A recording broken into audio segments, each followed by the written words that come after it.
안녕! 오늘은 인문소양 그 두 번째 시간 난중일기에 대한 이야기를 선생님들과 함께 나눠보도록 하겠습니다. 먼저 난중일기에 대한 줄거리를 저희가 막 전체적으로 훑어드릴 수는 없고 간단하게 난중일기가 어떤 책인지에 대해서 설명드리겠습니다. 난중일기란 이순신 장군이 임진왜란이라는 전쟁을 준비하고 겪어나가는 총 7년이라는 시간 속에서 매일매일을 기록한 일기 형식의 책입니다. 영웅으로서 이순신이 전쟁을 준비하고 또 전쟁에 임하는 자세가 나와 있음과 동시에 또 인간으로서의 이순신이 그 전쟁에 대해서 걱정하고 또 자신의 부하나 가족들에 대해서 걱정하는 부분도 잘 나타나 있는 책입니다. 이 책을 활용해서 도덕교육, 인성교육과 함께 또 독서교육, 역사교육으로도 활용할 수 있는 아주 가치로운 책이라고 할 수 있습니다. 저희가 이 난중일기라는 책에서 뽑은 주제는 총 10가지이고요. 그 10가지에 대해서 차근차근 선생님들과 함께 이야기 나눠보도록 하겠습니다. 먼저 첫 번째 주제는 리더십입니다. 이순신의 리더십은 세 가지 단어로 정리할 수 있는데요. 첫 번째는 카리스마, 두 번째는 따뜻함, 세 번째는 솔선수범입니다. 카리스마 있는 리더로서의 모습은 일벌백계라는 말을 통해서 알아볼 수 있습니다. 일벌백계란 한 사람에게 벌을 줌으로써 100사람에게 훈계를 준다는 뜻의 사자성어인데요. 이순신은 잘못한 부하 한 명을 꾸짖음으로써 여러 부하들의 정신을 일깨워주기도 했습니다. 그리고 각자의 할 일을 책임지지 못하는 부하들에게 엄하게 꾸짖으며 군법의 중요성을 가르쳐주기도 하였습니다. 네, 이순신은 이처럼 강인한 카리스마를 가진 리더라고 할 수 있는데요. 이뿐만 아니라 따뜻한 면모도 많이 보여줬어요. 군사들의 인심이나 형세를 세심하게 살피는 따뜻한 리더의 모습도 항상 보여주었는데요. 이를 통해서 각자의 상황이나 여건을 잘 파악해서 적재적소의 임무를 잘 활용한 리더로서 많이 알려지고 있습니다. 저희는 이를 통해서 학생들의 개성이나 상황, 특성 등을 잘 살피는 교사로서의 모습을 보여야겠다는 점을 본받을 수 있을 것 같네요. 리더십의 이제 세 번째 특징이 바로 솔선수범, 다시 말해 모범적인 태도죠. 여러분들 혹시 리더와 보스의 차이라고 들어보셨나요?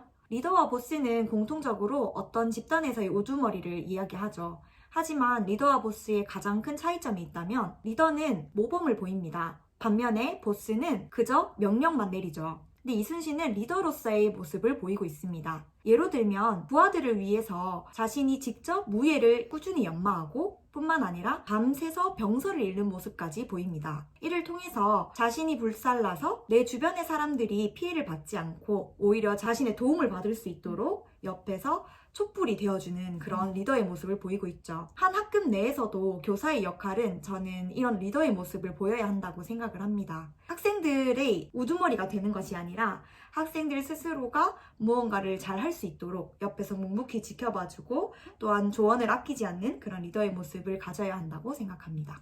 그리고 솔선수범하는 모습을 보여서 학생들이 교사를 모델링하여 긍정적인 부분들을 배울 수 있다면 더욱 좋겠죠. 그리고 이 책 속에 원균이라는 인물이 나오는데요. 원균과 이순신의 리더로서의 면모를 비교해봤으면 좋겠어요. 원균은 개인적 성공을 위해서 리더로서 역할을 해내고 그렇기 때문에 그르치는 부분들이 많았는데요. 반면에 이순신은 공동체의 가치를 중요시 여겨서 대의를 위해서 리더의 역할을 묵묵히 감내했기 때문에 명성이 지금까지 전해지고 있지 않나 싶습니다.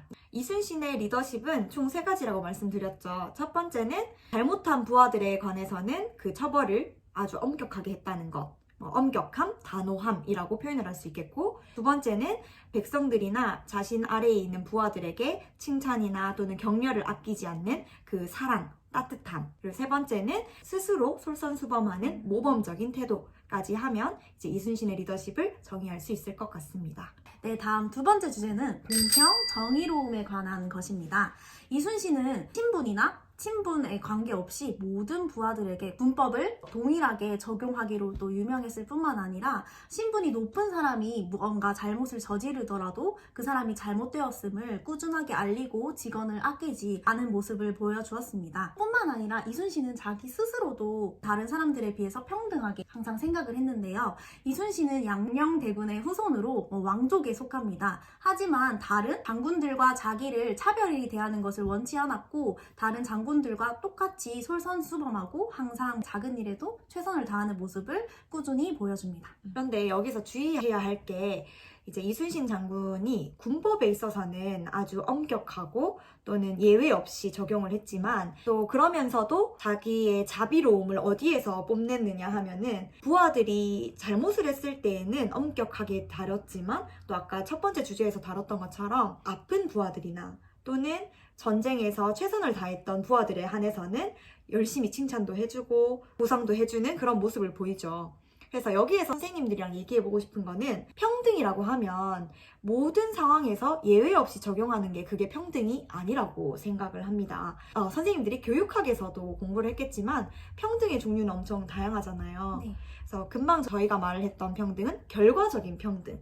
근데 이제 교육적으로 우리가 다가가야 될 평등이라는 것은 조건적인 평등이라고 생각을 해요. 그 말은 학생들은 매우 다양한 가정 환경을 가지고 있고 또 교육적인 배경을 가지고 있는데 이 친구들에게 모든 교육적 지원을 동일하게 해야 된다. 그게 평등하다라고 생각을 하는 게 아니라 그 개개인마다 상황에 맞는 맞춤형 지원, 맞춤형 교육을 해야 된다는 것이 그게 바로 평등이라고 저희가 정의 내릴 수 있을 것 같습니다. 네, 이거를 배려윤리 쪽으로 생각을 해보시면 될 것 같아요. 결과적인 평등을 위해서 누군가에는 조금 더 도움을 줄 수 있다는 부분인데요. 이것과 관련해서 대구광역시 교육청의 시책을 한번 살펴보면 우선 다품 교육이 있습니다. 모든 학생들을 다 품기 위해서 학습 부진아에게는 좀 더 많고 풍부한 지원을 해주는 다양한 정책들이 있는데요. 무엇이 있죠? 교육복지 우선 사업이라고 네. 줄여서 교복이라고 하죠. 네. 교복부에서는 정말 생각보다 다양한 것들이 있더라고요. 네. 경제적인 지원뿐만 아니라 목욕을 같이 음. 목욕탕에 데리고 가주는 지원도 있었어요. 작년에는, 올해는 코로나여서 못했지만 그리고 케이크 만들기 수업 같은 걸로 아이들이 다양한 문화 활동도 할 수 있도록 해주었고요. 그다음에 두드림 학습을 이용해서 기초학력 부진 학생들이 추가적인 학습적 지원을 받을 수 있을 뿐만 아니라 1교실 2교사제 등등을 활용할 수 있습니다. 그리고 더해서 저는 선조와 이순신이 공평함에 대해서 어떤 태도를 가지는지 비교하고 싶은데요. 선조 같은 경우는 외국이 침략한다는 소식을 들었을 때 신하들의 의견 중에서 편협하게 그냥 자기가 듣고 싶은 대로만 듣고 준비를 하지 않았어요. 그래서 경청하지 않는 자세, 편협된 자세를 가졌다고 할 수 있는데요. 반면에 이순신 같은 경우에는 다양한 부하들과 소통을 하면서 여러 의견을 경청하고 그를 통해서 또 공평함을 유지하지 않았나 싶습니다. 선조와 이순신의 차이가 소통의 부재와 소통과 공감의 자세라고 볼 수 있다면 실제 학급 내에서도 그 학급 공동체를 이루고 있는 구성원이 학생과 선생님이라고 한다면 선생님과 학생이 그 공평한 위치에서 학급 회의를 하더라도 선생님의 의견대로 가는 것이 아니라 이 모든 학급 공동체의 일원의 의견을 모두 모아서 그것을 학급 규칙으로 삼는 그런 공평한 학급 공동체를 만들어야 한다라고 풀어내셔도 좋을 것 같습니다. 세 번째 저희가 끌어낼 수 있는 주제는 자기성찰입니다. 자기성찰을 또 여러 가지 단어로 저희가 정의를 한다면 자기점검 또는 메타인지 그리고 자기가 아무리 뛰어난 장군이라 함에도 매일매일 자기성찰을 하는 겸손한 자세라는 핵심어를 끌어낼 수가 있겠는데요. 여러분들은 이 난중일기를 읽으시면서 아마 이 구절을 많이 읽으셨을 거예요. 지피지기면 백전백승이다. 나를 알고 적을 알면 100번 싸워도 위태로울 일이 없다라는 말인데요. 이순신 장군은 이 구절을 자기 마음속에 새기고 아무리 자신이 위대하고 승리를 이끄는 장군이라 할지라도 매일매일을 불안해하면서도 매일매일 자기 성찰을 하는 자세를 보입니다. 그러니까 이 7년간 매일매일 일기를 쓰면서 본인이 부족했던 점, 그리고 오늘 있었던 일, 또는 아쉬웠던 점들을 상세하게 회고하면서 앞으로 더 나은 미래와 더 나은 전쟁을 위해서 준비하는 자세를 가지고 있었죠. 이거를 대구 교육청 시책과 연관 짓는다면 자기관리 역량을 연관 지을 수 있을 것 같습니다. 그래서 여러분이 미래 역량 4가지 중에 이 자기관리 역량에 해당하는 정책들이 무엇이고 또 이순신과 연관 지을 수 있는 부분은 어떤 것들이 있는지 이야기하시면 될 것 같아요.